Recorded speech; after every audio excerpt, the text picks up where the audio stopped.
So I'm here at the Filmfest Hamburg, and with me are Adèle Haenel and Noémie Merlant.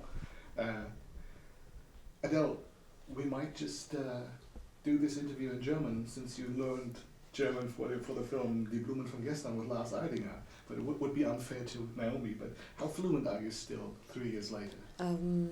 Ich weiß nicht eigentlich. Also ich verstehe ganz gut Deutsch, aber dann besser, wenn wir die Interview auf Englisch führen. Yeah. I think you've both done a wonderful job on this film. And honestly, Thanks. I think I've just seen two of the best performances of this year. So how did you both prepare for your roles? Well, we learned the line first, so better this way, and then we didn't met with Noémie. We didn't met a lot. I met Noémie at during the casting process, but then we didn't really rehearse together.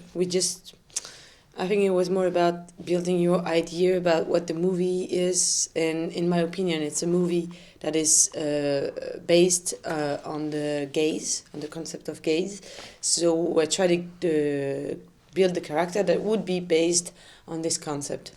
So it means that I try to create a kind of a character that would evolve because of the gaze that Marianne stares at her would change. So this was my idea about the character, that it would be traveling from being an object to being a subject. So this was my idea. This is how I build my character. And so about Marianne, who is a painter, I did some preparation about, with Hélène Delmer, who is the painter of all the portraits, the paintings that you see in the movie. And I watched her a lot, and what was really particular in the a painter is the gaze of the painter, and I had to catch this particulate, concentrate gaze, and the gesture, the rhythm, kind of the dance of the painter. And then, as Adèle said, we built our relation in parallel of our relation as actress. Adèle and Noémie, we didn't know each other, so we were really observing each other as Eloise and Marianne. So we were on the instant, and all the acting is really dans la retenue. I can say Holding that, back. About holding back. And a lot of restraint in how you put life in it, Although you just mentioned the look, and especially the look on your face changes over the course of the film. Was that already in the script, that detailed, or did you develop that by yourself? No, it was, as I said, because the movie is based on this concept of gaze. It was in a way in the character, but Céline didn't think about it this way. So it was really my idea. I have my inner kitchen when I do a movie. So it was not written this way, and I think Céline was a bit surprised at the beginning that I choose to act this way. But as we know each other very well, she trusts me for that. So I would say it was not written. It is also, I think it embodies what a collaboration is between an actor and a filmmaker. That it's not about like me just obeying her view, but it's me like understanding what she's looking for and trying to be with her in that journey. And also improvisation is not about like finding new lines or being like, I don't know, not finding new lines. Is about like trying sharper idea, just that would follow, that would bring the film to a brighter way of being, So voilà. And when you both first read the script, what's the first thought? Oh, shit. Say like that. No. Sorry. What was your opinion?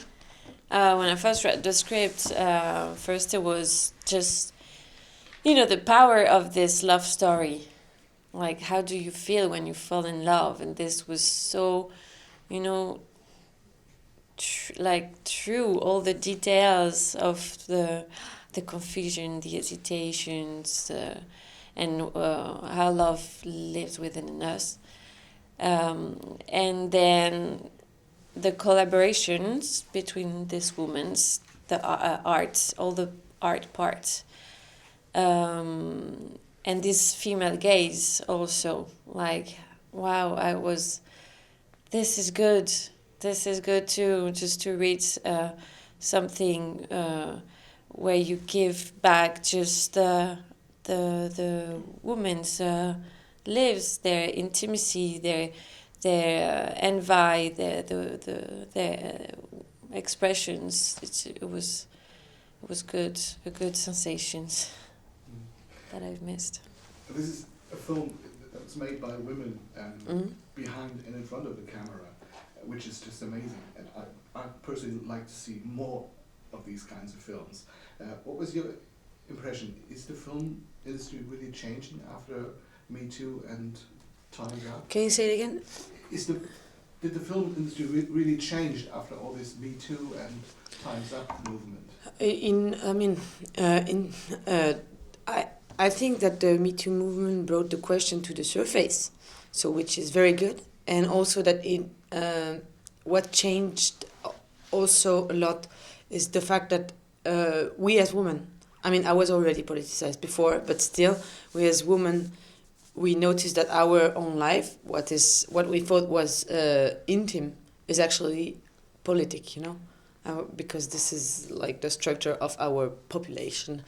So I think it changed, but it changed not because the entire society is like naturally moving forward. It's just because actually we noticed that it's very important to fight for our right, for the quality of our representations, that we cannot just like do as it was always, which means that actually as women we are like only nice object in movies, like that, this test that is very famous about like more than 2 women character in a film, then do they talk, and if they talk, did they talk about something else than men, and they're like 15% of the movies that are that pass the test. So this is a really very strong symptom of what male gaze is, So this is the problem. So I think it's in question now, but we have to keep to be like, aware, or like to know that it's not over, and that if we don't want the backlash to come, we have to keep on fighting for our rights, and hopefully it will get better. But for the moment, it's more like we are living à la marge, a bit. Even though the film is set in the 18th century, it still feels so relevant today. Do you both see some parallels to today's life? I would say... Tu veux dire un truc ou pas? Vas-y. I would say it's more like we missed this kind of story, as Noémie says. It's like we are not used to see that.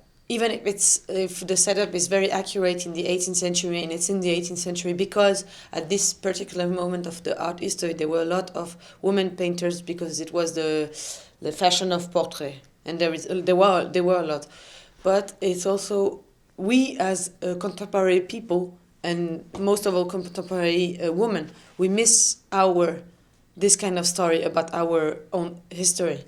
So this is what makes this film particularly accurate and particularly modern, is that the fact that we missed it.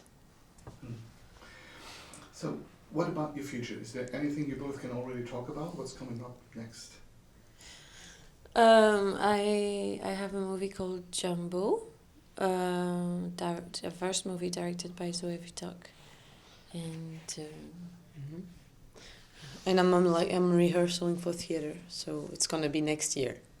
Okay, looking forward to see both of them.